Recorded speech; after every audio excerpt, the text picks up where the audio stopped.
सौदागर ने दोबारा अपनी जेब में हाथ डाला और जेब में से एक अंगूठी निकाली। अंगूठी अलादीन को देते हुए वो बोला, लो बेटे, ये अंगूठी पहन लो और खुदा को याद करके इस द्वार में उतर जाओ। ये द्वार पार करने के बाद तुम्हें एक खूबसूरत बाग मिलेगा। उस बाग में एक विशाल मंदिर है। तुम उस मंदिर में बेझिझक प्रवेश कर जाना। अंदर तुम्हें एक चिराग जलता हुआ नजर आएगा। तुम उस चिराग को बुझा देना और उसे अपनी जेब में रखकर तुरंत वापस आ जाना। ये अंगूठी तुम्हारी रक्षा करेगी। उस सुरंग के अंदर जाने की बात सुनकर अलादीन घबरा गया। उसने सौदागर से मना कर दिया, परंतु सौदागर के अधिक दबाव डालने पर आखिरकार अलादीन मान गया। उसने सौदागर के द्वारा दी गई अंगूठी को पहन लिया और हिम्मत बांधकर जमीन में बनी सुरंग में प्रवेश कर गया। सुरंग में बहुत ही अंधेरा था। अलादीन अंधेरे में आगे बढ़ने से घबरा रहा था, परंतु सौदागर की अंगूठी अंधेरे में प्रकाश फैला रही थी, जिससे अलादीन को आगे बढ़ने में आसानी हो रही थी। अलादीन सुरंग में बढ़ता ही गया। सुरंग पार करने के बाद अलादीन ने स्वयं को एक शानदार एवं खूबसूरत बाग में खड़ा पाया। उस बाग में नाना प्रकार के वृक्ष लगे थे, जो फल फूलों से लदे हुए थे। वहाँ पर चारों ओर रंगीन पत्थर बिखरे पड़े थे, जो चमक रहे थे। कुल मिलाकर उसके आसपास का दृश्य बहुत सुंदर था। अलादीन कुछ पलों तक बाग की सुंदरता को निहारता रहा। बाग में दिन जैसा प्रकाश फैला हुआ था। अलादीन को वो विशाल मंदिर नजर आया जो सौदागर ने बताया था।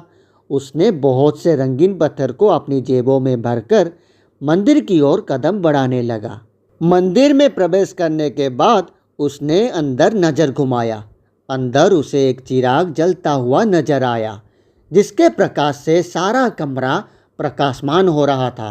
चिराग पर नजर पड़ते ही अलादीन के कानों में सौदागर के कहे वो दो शब्द गूंज उठे, उस चिराग को बुझाकर अपनी जेब में रखना और वहां से तुरंत भाग आना। अगर तुम देर करोगे तो तुम वही दफन हो जाओगे। अलादीन ने तत्काल फुर्ती के साथ जलते चिराग को फूंक मारकर बुझाया और उसे अपनी जेब में रखकर बाहर की तरफ दौड़ पड़ा। कुछ ही समय बाद वो मुख्य द्वार पर पहुंच गया। सुरंग के बाहर उसका चाचा बेचैनी से अलादीन की प्रतीक्षा कर रहा था। अलादीन को आता देखकर उसकी खुशी का ठिकाना ना रहा। सौदागर खुशी से उछलने लगा। अब वो अलादीन से कहा, शाबाश बेटा, लाओ अब चिराग मुझे दे दो।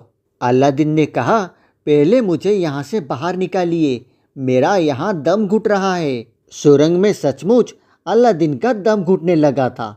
सांस लेने में वो बड़ी कठिनाई महसूस कर रहा था। लेकिन वो सौदागर बेचैनी से बोला, अरे पहले मुझे वो चिराग तो दे दो, मैं तुम्हें बाहर निकाल ही लूँगा। अपने चाचा का मकसद अलादीन की समझ के बाहर था।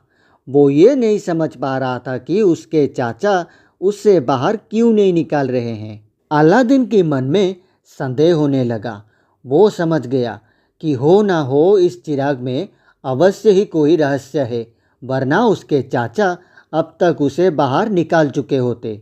अलादीन ने पुनः सौदागर से अनुरोध किया, परंतु सौदागर ने वही रटा रटाया जवाब दिया कि पहले मुझे वो चिराग दो, तभी मैं तुम्हें बाहर निकालूंगा। अब अलादीन का संदेह पक्का हो गया। वो समझ गया कि